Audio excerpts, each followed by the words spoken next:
Well, imagine never having to worry about hurricanes and energy impact. Imagine never having to gas up your car again or recharge your cell phone.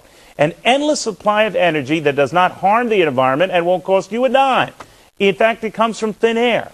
My next guest says the technology exists. Here to explain how it works is Sean McCarthy. He's CEO of a company called Storn. It's a technology firm based in Ireland. Good to have you, sir. Good evening. This almost sounds too good to be true. Now, I know you're a genius, but if you could explain it in layman's terms for me. What we've done is, about 3 years ago, we developed a way of constructing magnetic fields so that when you travel around the field, you suffer a net gain of energy.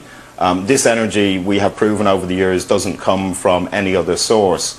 What that means in terms of a product is quite literally that, you know, if we deploy this as a replacement for your car engine, you'll never have to put gas into your car. We replace a battery in your cell phone, you'll never have to recharge your phone. But where is the energy coming from, Sean? Literally, there has never been an identifiable source for the energy. What this technology is doing is directly contradicting one of the basic laws of physics, the principle of the conservation of energy. So what we did last week is to issue a challenge to the world of science, to ask them to come and to test it and to let the public know that this technology exists. So, and they were impressed by what they saw. There's something about the magnetic images or presence that makes this work. My immediate reaction to that was, is there any hazard, danger, cancer-causing type vulnerability here, anything like that? No, I mean anything that has electrical energy in it generates a magnetic field. The kind of magnetic fields we're looking at here are very low level, and the technology itself is shielded, so there's no discernible magnetic field outside of the technology itself.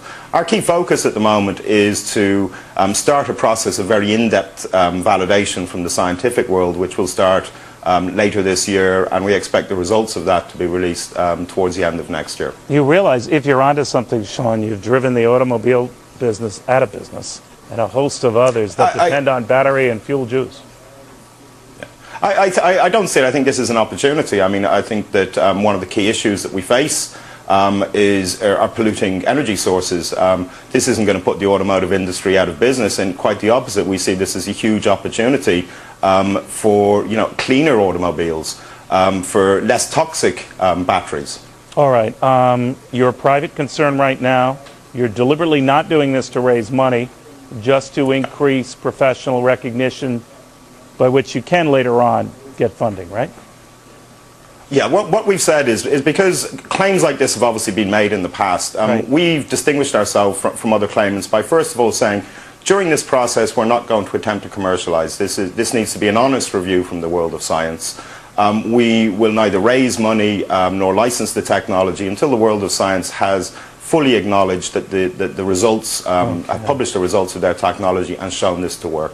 Our key focus at this point is simply to allow the public to see that this technology is available. We'll look then at commercialization after that. All right, Sean McCarthy, thank you. Thank you. Now to another good idea, and imagine a machine that could power your house for free. Well, that's exactly what two Australian inventors claim they've developed. Using magnets and a battery, their new generator has been described as revolutionary, and foreign investors are lining up for a piece of the action. Chris Allen reports. So, John, this is the machine? Yes, this is it, Chris. What's it capable of? Well, it'll power a house. The machine will provide sufficient electricity to run a house and have power to burn. It sounds too good to be true, but inventor John Christie is convinced his machine will change the world. So, John, basically you're saying this machine can produce 5 times as much power as it consumes? Yes, it does. This one, exactly as we see it, it does. And in fact, it can produce more than that. Once kick-started from a battery, John and his partner Lou Britz say this prototype will run for years without stopping, generating 24 kilowatts of power a day. You don't get more revolutionary, I think. I mean, we're talking about something that has the capacity to change the way that the world produces its electric power. It has the capacity to change the way that cars are propelled. It can replace the combustion engine, in fact. John, these are big claims. Are you sure you can live up to them? We don't really need to live up to them, Chris. What the technology speaks for itself. I mean, a householder could buy one of these machines and install it in his garage and power his house forever without buying another kilowatt from a retailer. I mean, that's how serious it is. Steve Brassington is an independent electrical engineer. He's seen the machine and backs up everything John says. It's revolutionary. That's the only way to describe it. I think the technology, it's not bending physics, it's just using principles that I guess are commonly in use in power generation today in a different way. These guys have thought outside of the square. Basically, it's magnetic attraction and magnetic repulsion that provide the movement or the moment of the motor. Can you understand why some scientists are sceptical about it? There is no physicist or engineer who has looked at our motor or has looked at our figures who says it doesn't work. Lou is an electrician and John a businessman in Cairns in far north Queensland. The two unlikely inventors have been tinkering with their machine for 6 years. They've applied for an international patent and have been swamped by people wanting a piece of the action. These are the coils. We mentioned the coils don't get hot. Local businessman Alex Roma is one of the many offering money to help develop the generator. If it proves up to be what they say it is, it certainly would be something I'd invest in. John has also spoken to millionaire inventor George Lewin, the man who came up with the Triton workbench and who's now setting up a fund to stop Australian inventions going overseas. There's an opportunity here, I think, to share an invention with the world that is beyond anything that we've ever contemplated before. Since the 8th century, scientists have been trying to develop a machine with the power to change the world, able to produce a limitless supply of energy. Leonardo da Vinci declared it an impossibility. Others, including Johann Bessler in the 18th century, claimed success. They were dismissed as charlatans. But is the search at an end? Has the holy grail of science been discovered in this Dublin business park? The businessmen behind the claim say this test rig proves their theory. As it turns, it's making more energy than it's using. What we found is that when you construct certain magnetic fields using permanent magnets, the kind of magnets you have in your fridge, that certain constructions of these magnets cause certain fields. When you travel around the field, stopping and starting at the same position, you gain energy. The trained engineer who set up Stiorn says the results were found by accident 3 years ago. 8 people and organisations have tested the theory, but they won't say who. The company's claims have drawn a surprising response from physicists. We get daily, emails, telling us that somebody's going to come around and beat us up. We have had certain people involved in the project phoned up by a physicist who told this person to watch their back. We've had bloggers turn up to the office. I've had one blogger turn up to my home. It is amazing the depth of feeling, and this is fundamentalism from a scientific point of view. This is literally the reaction to our claim here is a religious reaction. It's the only way that I can put it in a way that people will understand. Undaunted, they put this advert in The Economist, inviting scientists to join a jury of 12 to test their findings. A counter on their website suggests nearly 5,000 have replied. Stiorn will fund the research as long as the scientists agree to publish their results. We would like them to be as widespread as possible, ideally geographically, but it's very important that they are the best people in the field. There's no value in us doing this and then ending up with a jury that we can be told, well, actually they're not the most qualified people. So we have to get the most qualified people we can get. Otherwise it won't hold water. But why are so many so sceptical? Because it challenges the very foundations of physics. There are 2 fundamental laws that we consider in thermodynamics, the laws of thermodynamics. And the first law says that you cannot create or destroy energy. And you can only convert it from one form to another. And the second law of thermodynamics says if you put energy into a system, you can't get all of that energy out. But there's always a possibility that we will find something extraordinary. But I have to say I'm a bit sceptical that we are going to find something that will break all the observed laws. The testing could take years, but it's still a high-risk strategy. Steorm staff know they face global ridicule if the verdict is damning. The prize for success is a priceless patent, which would end our dependence on oil and potentially extinguish poverty, famine and drought. Now the jury must deliberate. Robert Nisbet, Sky News, Dublin. Lonnie Johnson is what you would call a prolific inventor. The engineer holds more than 100 patents, inspired to create ever since he was a child. I was always curious about how things worked. I would take my siblings' toys apart to, sometimes I put them back together, sometimes I use parts to make something else totally different. When he was a teenager, Johnson won an engineering contest with a robot he built while growing up in the segregated South. We were the only black school represented, but Linux was such an impressive piece of work that we were able to walk away with first place. Years later, as an engineer for NASA's Jet Propulsion Lab, Johnson helped design the Galileo mission to Jupiter and the Mars Observer projects. But Johnson's biggest claim to fame was engineering this toy, the Super Soaker squirt gun. More than $1 billion in sales later, Johnson had the resources to work on his real life's mission, finding ways to power the world without polluting it. That was my strategy because I was having a lot of trouble getting investors or people to support the research that I wanted to do in the hard science area. The engineer started 2 companies, located them in what was once a blighted Atlanta neighborhood, and hired fellow scientists to work on his mission.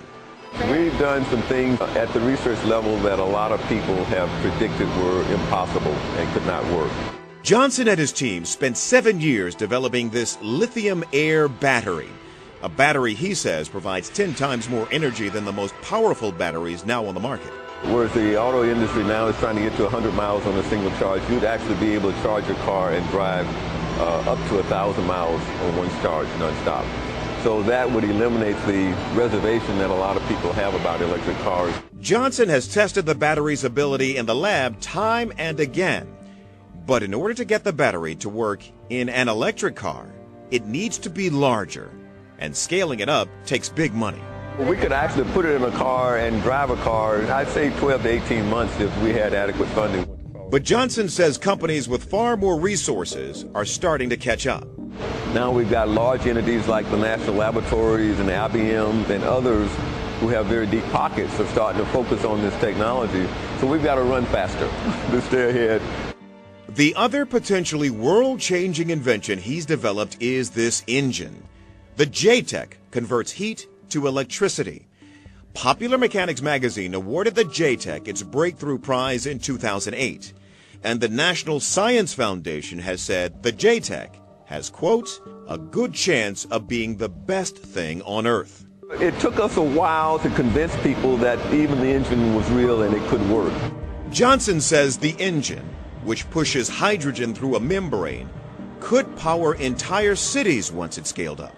If we had a way of converting heat from the sun to electricity as cost effectively as we can burn coal or gas or natural gas to produce electricity, then we would be using the sun a lot more.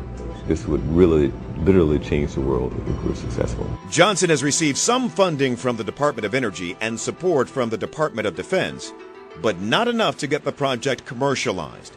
That, he says, will take several $1 million. Everything depends on resources. I could have an engine working inside of a year at this point. So far, Johnson has mostly gone it alone.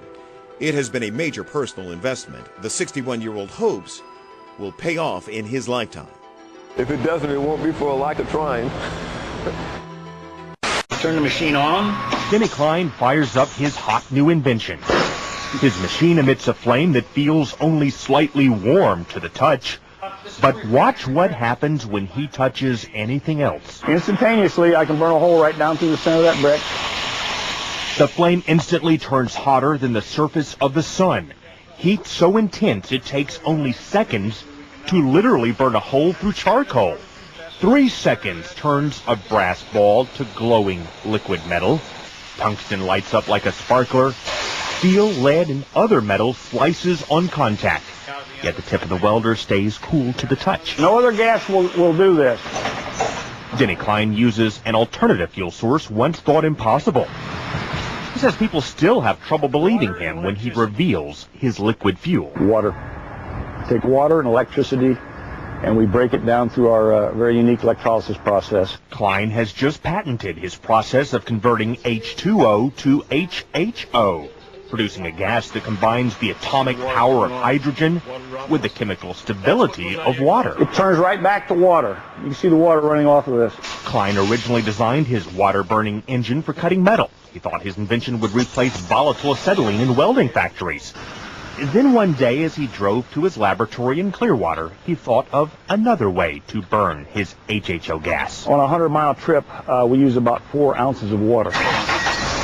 Klein says his prototype 1994 Ford Escort can travel exclusively on water, though he currently has it rigged to run as a water and gasoline hybrid. Simply speaking, it can change the world by reducing our dependence on fossil fuels. These are equivalent to our... Pete Dominici is helping Klein take his hydrogen technology patents from a 2-room office in Clearwater to consumer markets around the world. You know what? Microsoft came out of nowhere, came out of the garage. Why not hydrogen technologies? The duo is already in negotiations with one U.S. automaker and the U.S. government. Their plans have grown from basic welding with water to powering the entire world from the safest and cleanest fuel on Earth. Craig Patrick, Fox News. Members of Congress recently invited Denny Klein to Washington to demonstrate his technology. Now his company is currently developing a Hummer for the U.S. military that can run on both water and gasoline.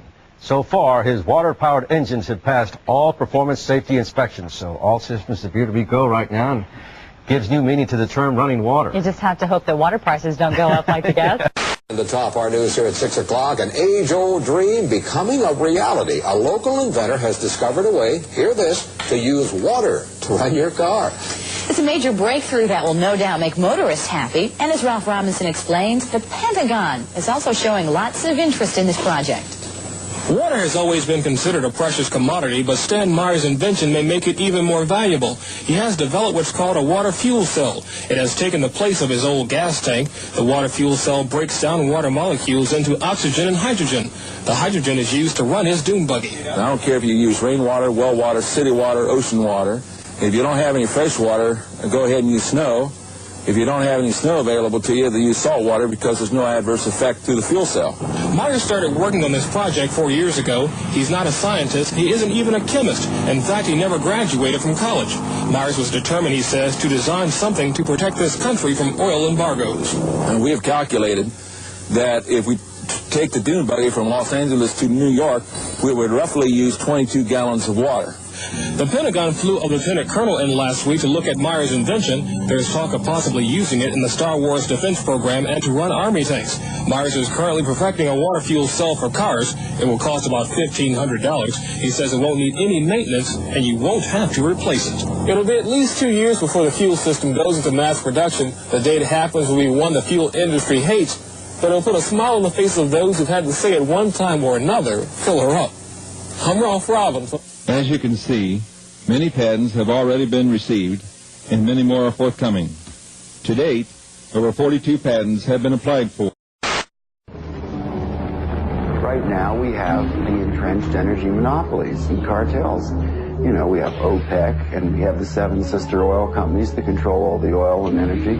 But what people have to understand is that the people who run the energy business in this world, which is the biggest business on the planet, turning over $4 to $5 trillion a year, it's bigger than guns and drugs, it's bigger than defense. They control the newspapers, they control the governments. But these companies are so big that they regulate the government, which regulates them. It's not free. Nothing is free. But cheap and efficient energy exchange is a viable concept. Now I say that everything in this universe is free energy. It's been dreamed of for hundreds of years that somewhere, someplace, as Tesla said, man will hook his machinery to the very wheelwork which drives the universe itself. The history of science is the history of the suppression of great inventions. A few classic stories. Nikola Tesla Nikola Tesla is regarded as the founding father of free energy. His astounding developments in the generation of alternating electrical current are still being used today. His most notorious project involved the transmission of wireless electricity into the atmosphere, which allowed for unlimited power to be freely accessed by everyone. When his financial backer, J.P. Morgan, realized that this power system could not be metered, all funding was immediately withdrawn. Tesla's electrical broadcast towers were dismantled, and through Morgan's many close connections with the media and government, Tesla's career was destroyed. In 1977, Bruce De Palma unveiled the first prototype of the N machine, an electrical generator which uses rotating magnets to generate up to 5 times more power than it takes to drive it. I know about the fact that the Japanese government and the Indian government have ongoing projects to produce N machines for domestic power. My partner is Paramahamsa Tiwari, who is the director of the Nuclear Power Corporation of India, which operates all the nuclear plants in India. In late 70s, I learned from Bruce De Palma that he had carried out certain crucial experiments by rotating electromagnets. Tiwari tested a prototype based on De Palma's N machine under laboratory conditions. The results were deemed too impressive, causing disbelief and suspicion among conservative government officials and the power consortiums that backed the project. Tiwari was forced to abandon the project completely. It's a major breakthrough that will no doubt make motorists happy, and as Ralph Robinson explains, the Pentagon is also showing lots of interest in this project. U.S. inventor Stan Myers released his water-powered car engine in 1988. The Pentagon flew a lieutenant colonel in last week to look at Myers' invention. There's talk of possibly using it in the Star Wars defense program and to run Army tanks. Myers found it virtually impossible to secure financial backing after certain Pentagon officials paid him a visit. A number of similar inventions were developed and tested all around the world. My best friend was killed over this matter. There's a chap here, about 10 minutes away from here, driving. He has been running his car on water since 1986 with the government's permission, provided that he keeps his mouth shut. And with regular intervals, using his own words, they keep warning him to keep his mouth shut. One of our colleagues who have been running car on the water for the 10-year period now, he reckons that it's 26 times more powerful than petrol.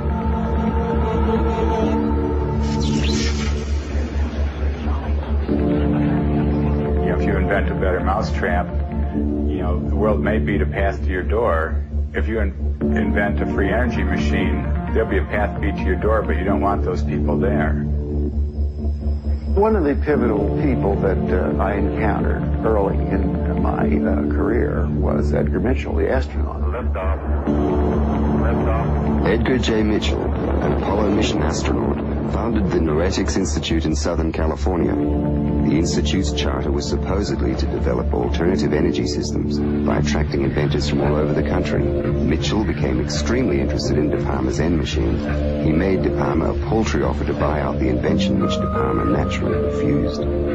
He said to me that if I ever tried anything on my own in California, I would get my head blown off. So I was scared to death. The CIA operates through various very innocent-looking fronts to find out what people are thinking and what they're inventing. Now, what's more innocent than the denying institute founded on transcendental principles to help New Age inventors bring free energy into the world? And that situation still exists in the United States today, where a person that really understands what's going on just can't get their idea out because the alternative science and medical fields have been co-opted by the intelligence services. And he converted this little engine to run on water. This is many, many years ago. And he used it for several years. And somehow the news got out, and one day he got visitors, and he was told to dump the engine or else. 3 weeks later, the man was dead. And the coroner's finding was that he fell off the back of a train. He was drunk. Now, it happened that he didn't drink. Even Dr. Townsend T. Brown, the electrogravitic research scientist, has on his 16-millimeter film of his lab test, which we've got here, he has guys with the black suits and black hats come into the place. You can see where the legends come from. I mean, these guys come in and they look like, you know, Bad Bart, the black man. I mean, it's classic, and these things do happen. There is no progressive science in a world where every scientific idea is evaluated for its military potential. Power, or energy, control of energy equals power in the new world order that is emerging. If you control the energy, the way we get around, the way we get electricity, the way we have our TVs and video cameras and stuff, if you do the control of the energy, then you've got control of the people.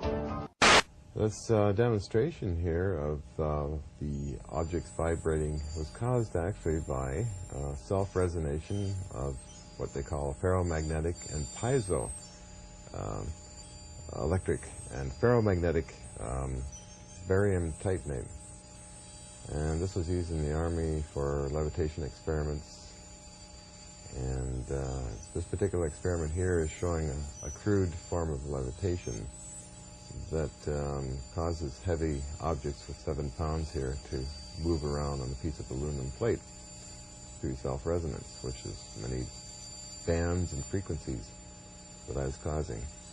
And other objects tend to move around, but only on translational movements. Basically, I'm doing a self-resonation system and adding onto it different carriers through the top amplifier, and tuning in, broadening the frequencies, the pulse rate, and that causing it to react in different shapes. So almost controllable translational movements. There's really no difference on the surrounding materials from the main cylinder. It can be plastic, steel, or very heavy objects will tend to slide around a bit. And yet, if you suspend a ring above the barium cylinder, you notice that the ring is held by some type of invisible force. So the applications of this in advanced applications using free energy or zero-point energy to power it would be in propulsion technologies. And that would be applicable to the forces that this type of material puts out.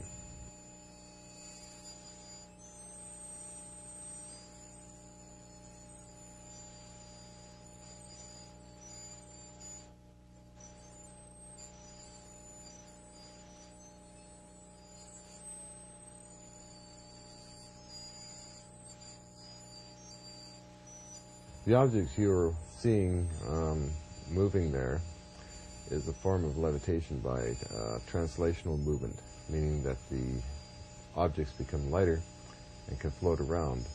The heaviest being the barium cylinder that you see there with the 2 wires coming out of it. Tends to slide around on 7 pounds of its own weight. So that's basically what you're seeing. The physics of it is self-resonation through a power amplifier and broad and narrow bands of electrical energy going into this crystal. The long-term applications could be used in space propulsion and perhaps in medical research and metallurgical research.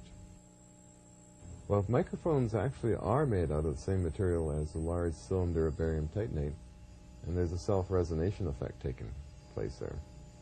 And that goes through the amplifiers, and then I broaden and narrow the bandwidths and add pulses in that to create the effects you just seen.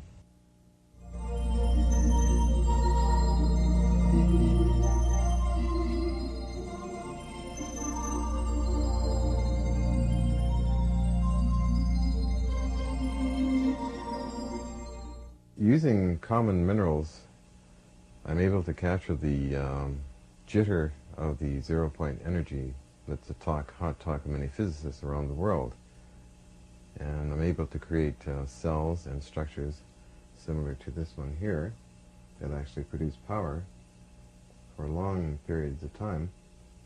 As you can see, we're getting a reading here of almost half an electron volt from this pile of crystals. And this is steady and has been tested up to a year's time and under stress tests also. So, which made me decide to then, of course, mount the same material in cylinders. And these cylinders here, of course, are various types of cylinders. One being an artillery shell or aluminum cylinders. I could take this one here and do a reading on him. And actually you cannot see that, but we'll try here. Okay, can we tell what we're getting? About half a volt, about half electron volt. And this guy here. Different cylinders, of course, there are different mixes in there, and I found that that some of the cylinders are not as powerful as this material here, or this very tiny one here. Actually, this has more power than this large artillery shell unit here. And what I want to do, of course, is to demonstrate it in the sense of it making actual power. That means to turn a small motor. And that can be done. I've accomplished that many times. We're just taking a reading here on the very small one. 1 cubic inch of raw material from the earth. It's still powering for over a year. Basically, I want to use these as replacements for batteries, which I think I can achieve. And to demonstrate even more so, I'm looking for a hot cylinder, which I'll call a hot one. Will maybe be this one, which is a combination of material from this little cylinder back into here. Instead, actually, well, we can take a voltometer reading on him and see if he's up to par. We get 1.635 electron volts, so I think that he's lively enough to power this little motor. And we'll find out. So I'm holding this motor here. I attach a lead to the base. Get him out of the way. Okay, I'm attaching this to the base here.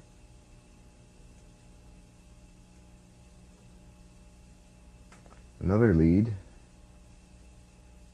to the top, and it should spin, which it does.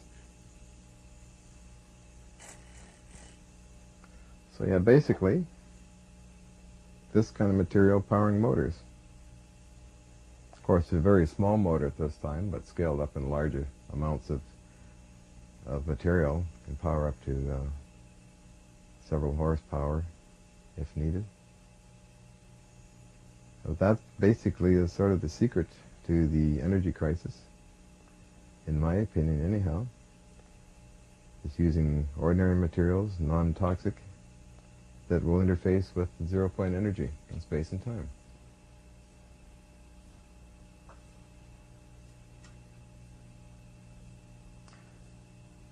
Now we're taking a reading of one of the most powerful ones, the 1.635 volts, fluctuating a bit, but very steady and strong. And that was the one that powered the little motor.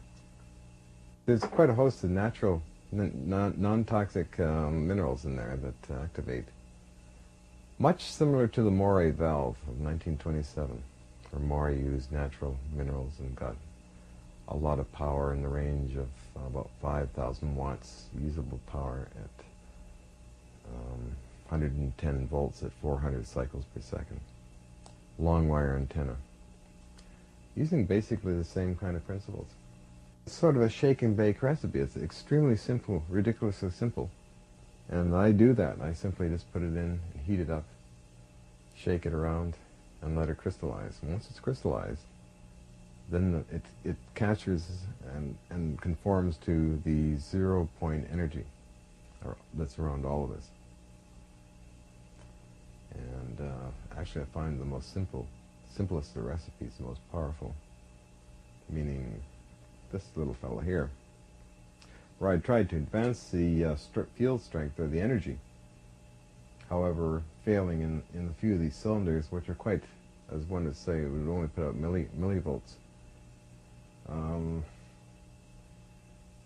This one here is another powerhouse unit. Being smaller, actually, they tend to get stronger. Again, it's reading about similar to this pile here. But again, I should take a reading on this because he's quite interesting to a lot of people. Being the smallest of them, that would be approximately a third of a volt. Always steady, always strong. I've used direct shorts on these connecting together for days at a time, and they still keep on pumping out energy.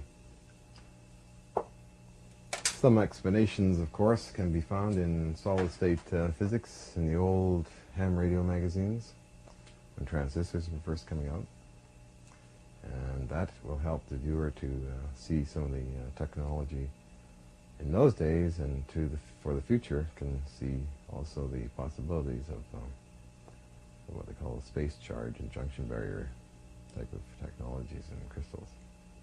The interesting aspect of this technology is that these cells, crystalline cells, can be put in series and parallel to add up voltage and also add up amperage. So theoretically, if you had a room or a refrigerator full of them, you could power a lot of different types of appliances. You can have 110 volts if you wish, if you had them all in series, and then parallel for the amps. That's well, also they cooperate with one another, going in series and parallel. This makes them quite practical. Plus, they're very cheap to make, and they are basically from just nature's own raw minerals.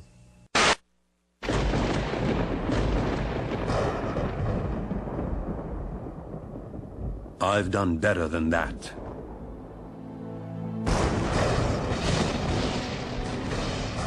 You'd think you'd know his name.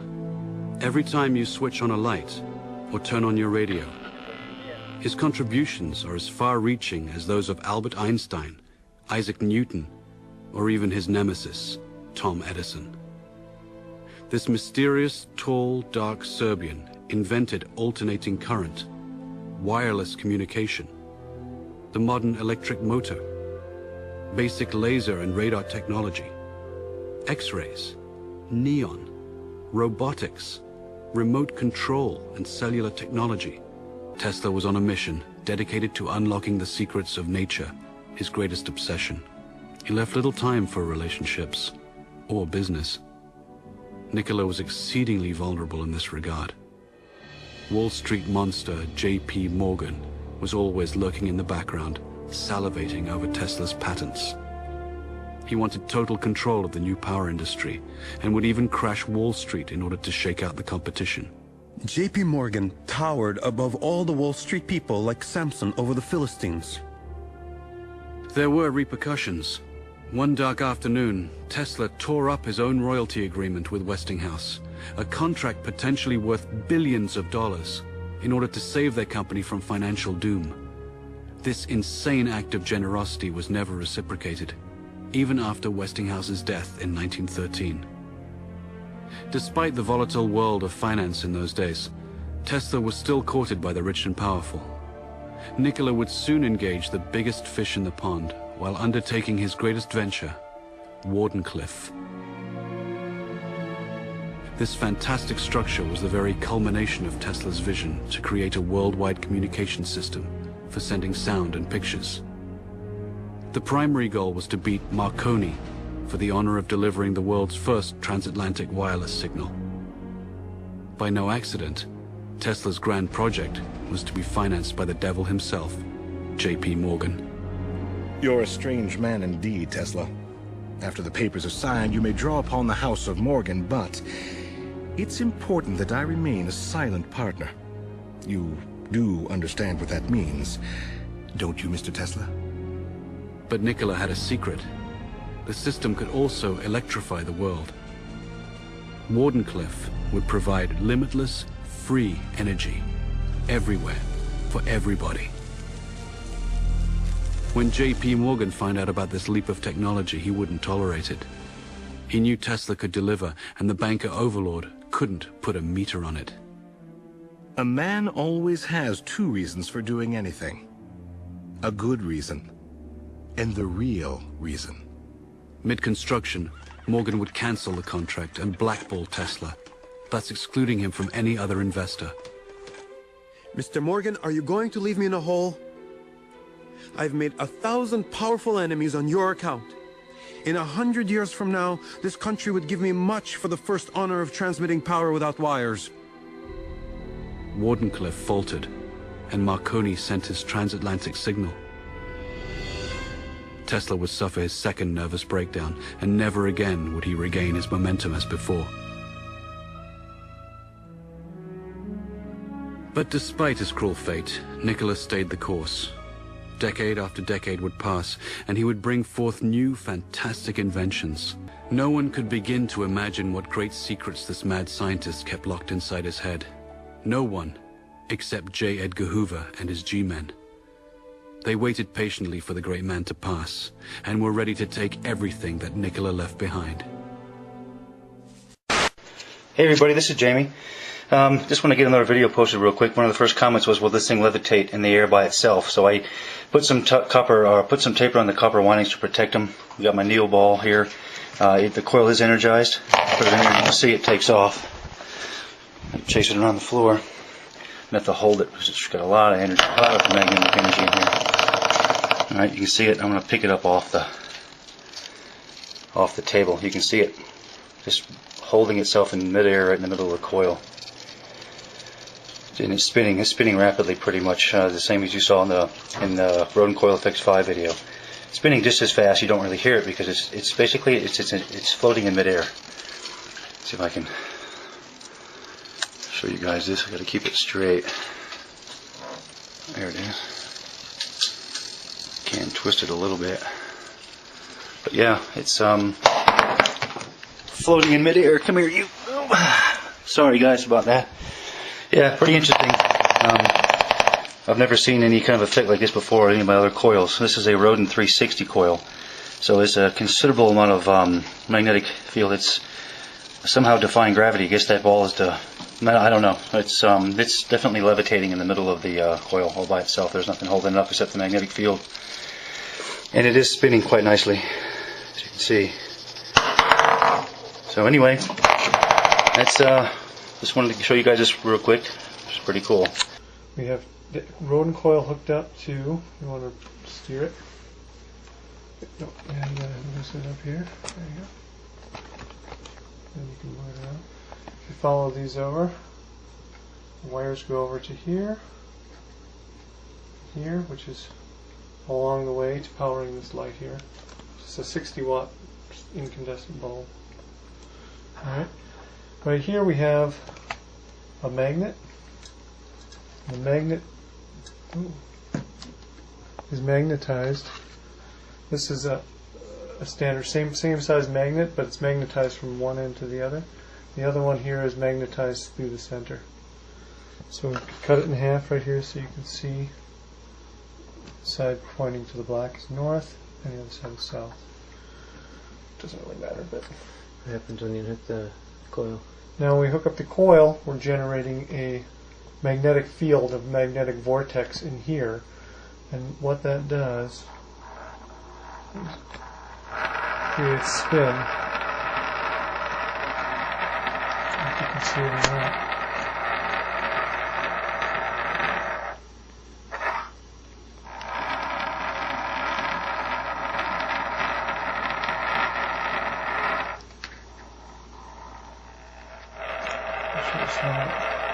There's nothing to do with that, but you can see clearly that it's spinning. Trying to keep up with the frequency. So hearing about this one, so we'll take that out of here. It's the north and south. Oh, where's that other north and south one that we have? The north with the N on it. That was the one. There it is. There it is. All right, here we got north marked. We can show that. And south is the other end. So I'm going to put that down there, and this time north-south.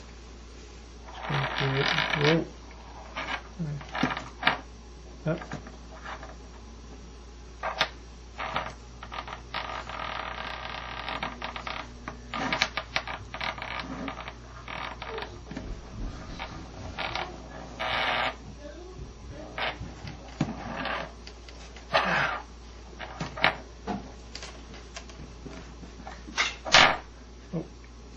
We'll just try to get it to... I don't know if you can see it or not.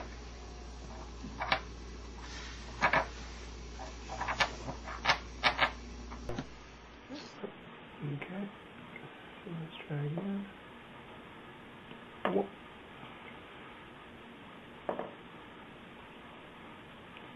Whoa. It doesn't want to go that way. Let me put it over here. Oh. Now what's interesting is if you change the... I'm going to take this transformer, I'm going to flip it around to go the other direction, the current. Same effect.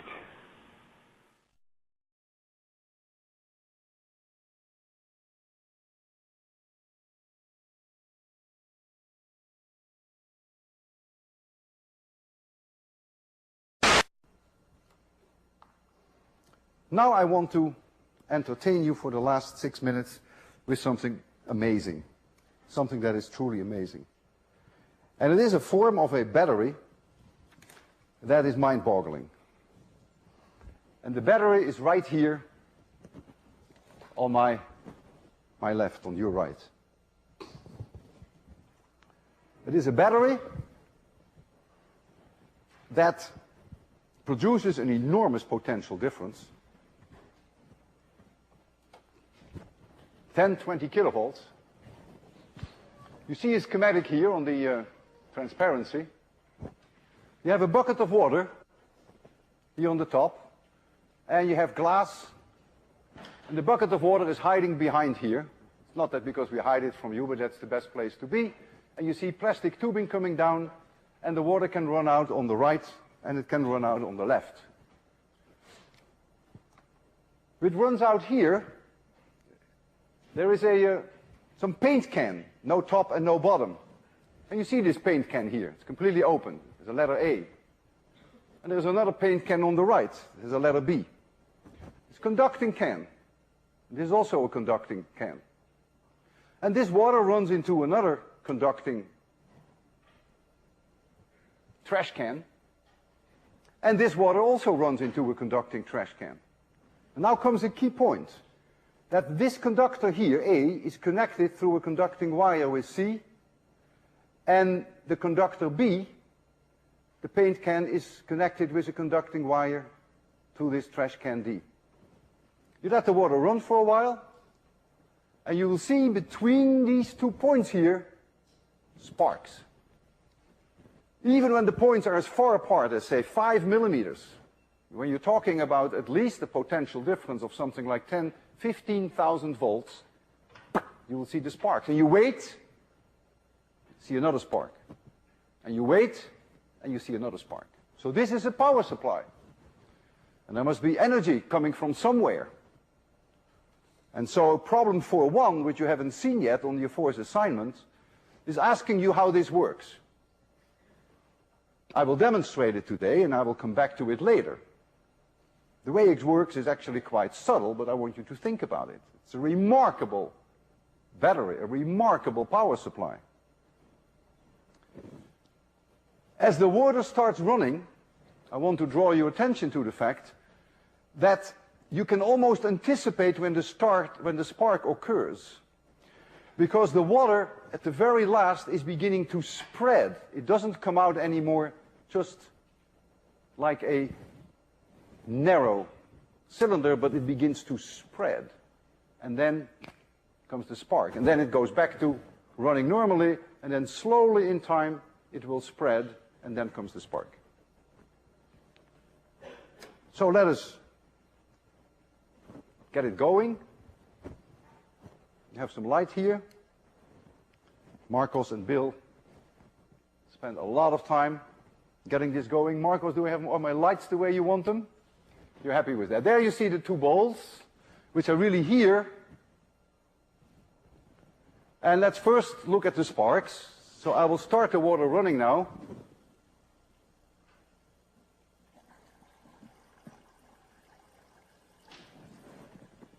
Let's just be patient a little bit. And let's see where we see in spark. Did you see one? Did you see the spark? Well, you were not looking. Man, you're paying for this. Look at the Look at the two balls. Give it some time again. Have to charge up. I can already anticipate it's coming up. It's coming up. Yeah! Did you see it? 15,000 volts. Let's give it a little bit more time and then we'll take a look at the water flow, which I can see. I'm close. But we can make you see the water flow. Look again. It's coming up. Did you see it? I could see it coming up. I can make you listen by having my microphone near the water, and you can hear this water running. Familiar sound to all of us. And now the sound changes.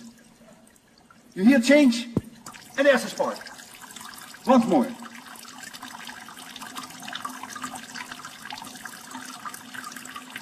Just running. Spreading. Coming up. Yeah! Amazing, isn't it? I can make you see this water. Just stay there. We have 1.5 minutes left. So now you can see the water. You happy with the light, Marcos? You can improve on it. So look at the water. It was just spreading already. You can't see the spark and the water at the same time. So the water is running now normally. It's going to spread slowly. I will tell you when I see the spark here, but it's already, I can almost predict when it happens. The water is spreading now. Coming up shortly. Yeah, I saw the spark. And you immediately see the water go like this. I want you to think about it and explain this. This is one of the most remarkable things I've ever seen in my life.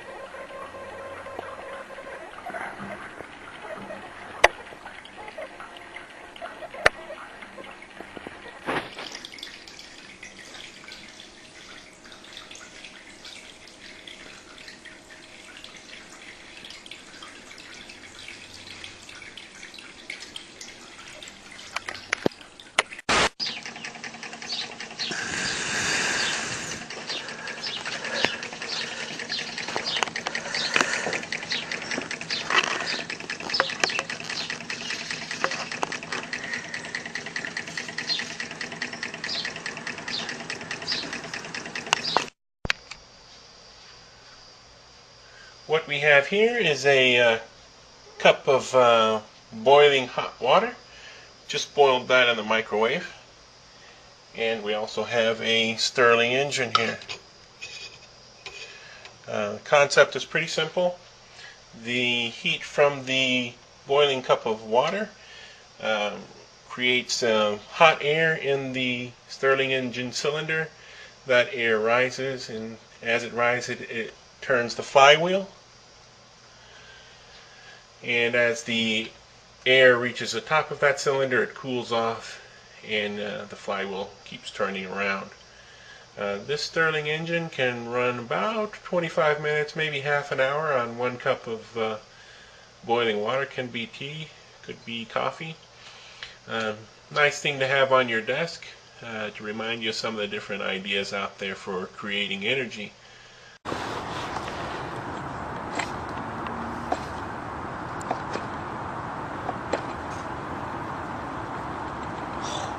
All right, starting. Let's see here. The stream point 3.5.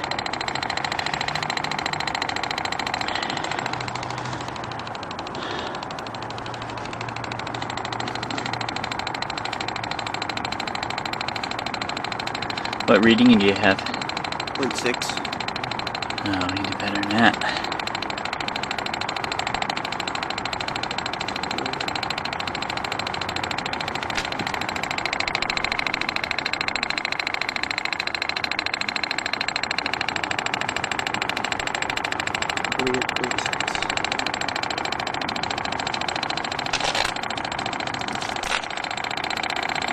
No, there it is.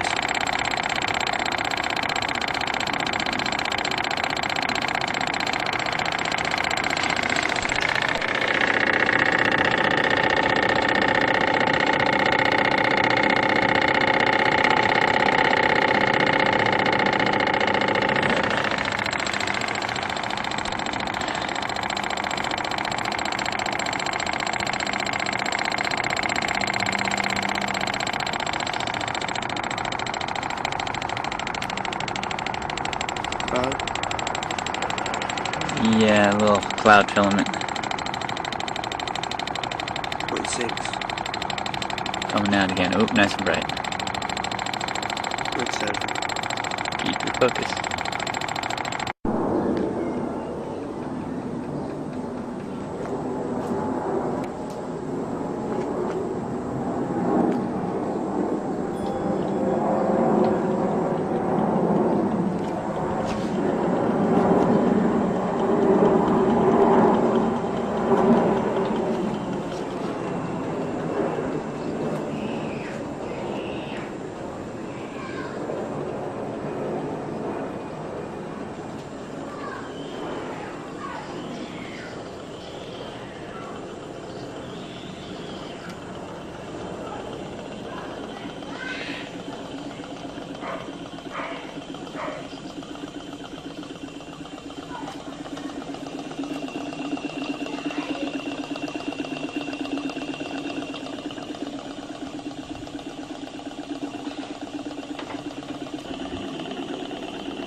You are looking at a new battery technology that was released at this year's Consumer Electronics Show in Las Vegas, Nevada.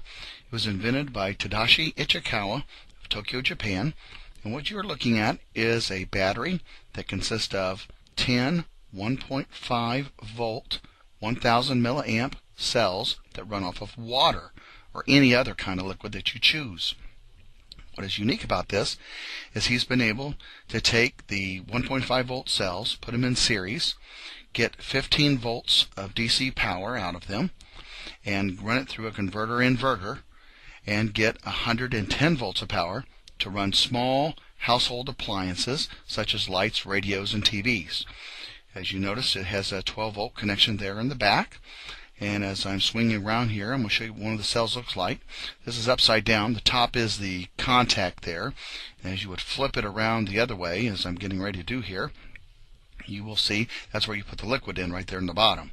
So all these cells are sitting with the open side up. And again, it runs off of any kind of liquid, has a 10-year shelf life, and it produces 110 volts of current. Quite a very unique product. Look, Boney here again. I've just made these batteries out of water and Miracle Grow in them. I've done the copper and zinc arrangement. I've done it a little bit different, if you can see. Obviously you've got copper on the right, zinc on the left, bolting them together with a bolt. Right. There's actually two batteries here. There's 14 pots there. That's producing around about 13 volts nearly. And then there's another row, same again, about 13 volts nearly. And I've wired them both in series so they're giving exactly here, you can see the meter,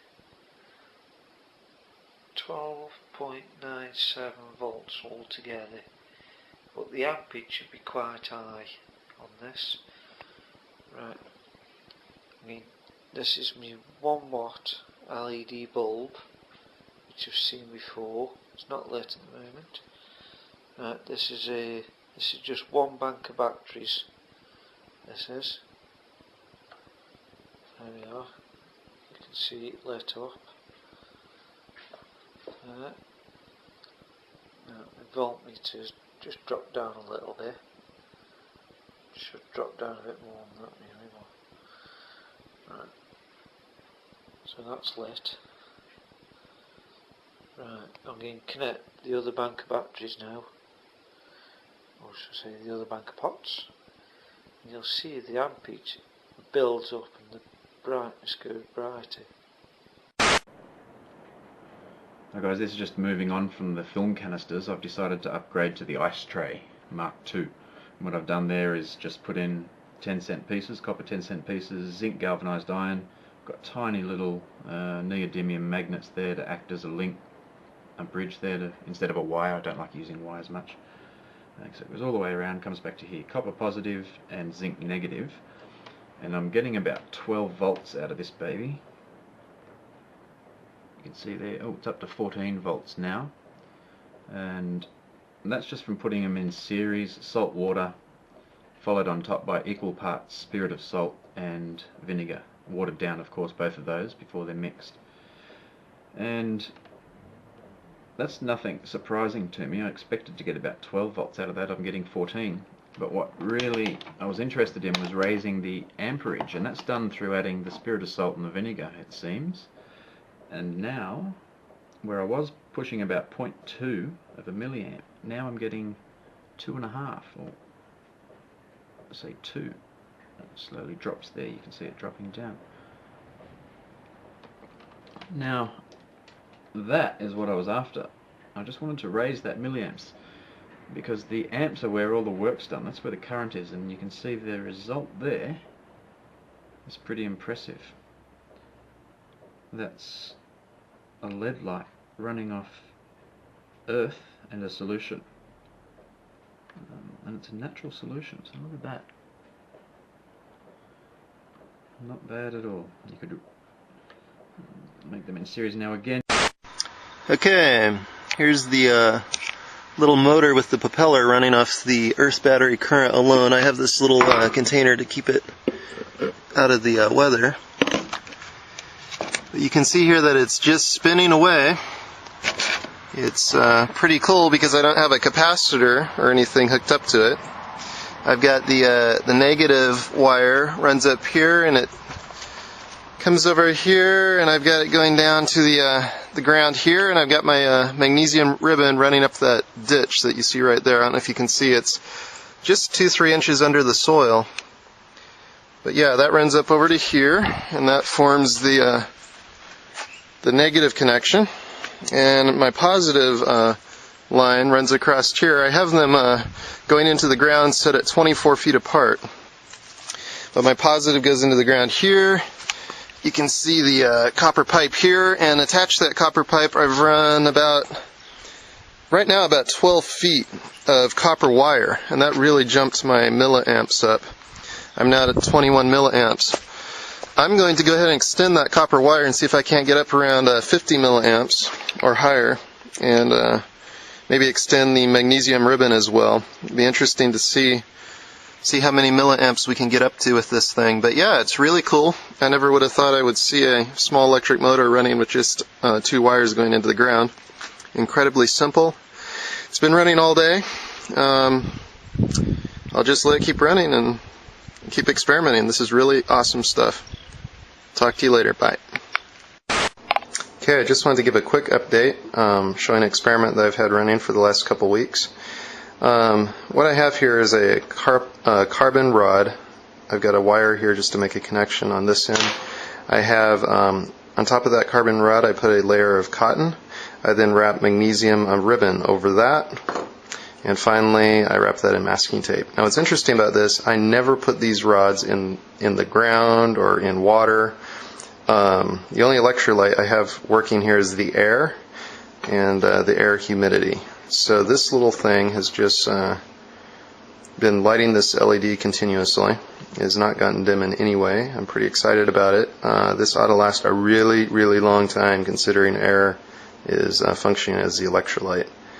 It's great because it's the first time I've built something like this and not had to put it in the water or in the ground or something. So I plan on pursuing this a lot further. Okay, here's an update on my air batteries. I've continued to improve these. I've made a few changes to them. I will make a how to make the Laser Saber air battery video shortly with my latest improvements. But I've been testing this single air battery for the last 3 days. I've not put it in any water during that time. And it has been running this motor continuously for 3 days now without having to add any additional water or anything else. So I'm really excited about that. It's really nice not to have to wet these down. So all this is an air battery, a soft iron core with a copper wire coil around that, and a reed switch. And like I say, it's been going for 3 days. With the success of that, I decided to try a 3-cell configuration, which I have here. I have it running through a Joule Thief and connected directly from that Joule Thief to a compact fluorescent bulb. So quite exciting. I am really excited about these air batteries. Okay, unfortunately I lost all the video clips from the assembly of these air batteries, but there's really nothing to them, so I'm just going to use this light here that they're powering to illustrate how they're made. This is a 3-inch by 10-inch carbon rod, and what I've done is I've put a layer between the carbon rod and the magnesium ribbon. That layer in these batteries is just paper towel, just household paper towel, 1 layer thickness. It wraps around the carbon rod. I put masking tape in a couple places to hold it, and then I start wrapping on my magnesium ribbon. Now it's important to make sure the magnesium ribbon never overlaps on itself. You want about an 1/8 inch gap between each line. If it touches itself, you won't get as much current out of your air battery. Terminal, I've drilled into the center of the carbon rod and put a copper wire there to connect my positive terminal. Now these will run like my magnetic motor and stuff just straight off without doing anything to them, but I've figured out a way to really activate these. What you do is you mix salt into water, boil the salt into some water, and do an application on the paper towel of that. And that will really bring out the power in these cells. It doesn't seem to destroy the magnesium ribbon at any rapid rate at all that I've noticed. At the Sequoia Symposium gatherings, I learned of inventors who claimed they were using the torus dynamic as the basis for devices that generated energy without combustion. This revolutionary development, accessing what's sometimes called zero point or radiant or free energy, is now being called most simply new energy technology. Given that so much of the suffering in our world is the result of lack of access to energy, I realized that free, unlimited, clean energy would be one of the greatest breakthroughs in history. It could not just improve, but actually transform the quality of life on this planet.